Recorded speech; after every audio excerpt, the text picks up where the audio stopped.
আমার নেতা তারেক রহমান, আপনার যারা প্রার্থী ছিলেন এখানে উনি ধানের শীষে প্রার্থী হতে পারেন, কিন্তু ওনার নেতা তারেক রহমান না।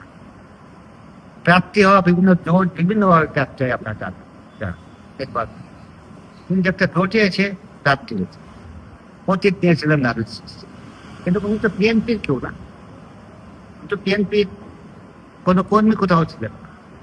উনি একটা দল থেকে, ছোট একটা দল, এইভাবে একটা নেতা ছিলেন, ব্যক্তির সাথে যে দল থেকে বেরিয়েছে থেকে নৌকিশন নিয়েছিলেন। এখনো পর্যন্ত উনি বিএনপির কোনো সদস্য না। হ্যাঁ, আমি বহিষ্কৃত হতে পারি, কিন্তু এই বিএনপি তৃণমূল পর্যায়ে থেকে আমার বেরিয়েছে।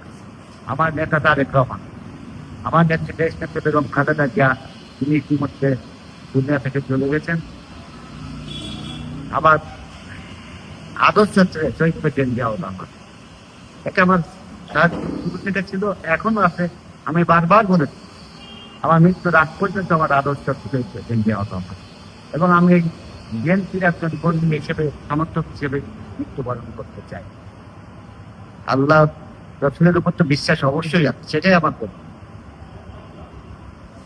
আপনারা কালীগঞ্জের প্রেক্ষাপট একদম অর্থাৎ চার বিভিন্ন ইউনিয়নে প্রেসার দেওয়া হচ্ছে, জোর যে আমার সাথে থাকতে হবে, আমার সাথে থাকলে আপনারা বিএনপি করতে পারেন। আমি বলি না, একজন মানুষের স্বাধীনতা, সে কোন দল ধরবে, কার সাথে থাকবে। এখানে বিএনপির কোনো কমিটি নেই, আপনারা জানেন, এবং বিএনপির 4টি অফিস, এর আগে 3টা অফিস। এখন একজন নমিনেশন পেয়ে উনি দলের কি কোনো পদ কোনো সময় ছিল কিনা কেউ আমরা জানি না, উনি একটা অফিস করে দিচ্ছেন, এবং সেই অফিসে একটা অনাকাঙ্ক্ষিত ঘটনা ঘটেছে। দেখেন, থানার সামনে, থানার ভিতরে যে মারামারি গন্ডগোল কিনে ওনার টাকা টাকাবাদ, আপনার আমরা মিডিয়ার মাধ্যমে এটা জানতে পারবো। একটি আমার দুঃখদায়ক, শহীদ প্রেসিডেন্ট জিয়াউর রহমানের আদর্শে রাজনীতি করতে আসলে স্বচ্ছতার ভিত্তিতে রাজনীতি করতে হয়। উনি মিটিং বসেছেন, টাকা কাকে দিয়েছেন, কে ভোট দিয়েছেন, কে অ্যাবসেন্টে ভোট হয় নাই, টাকার হিসাব।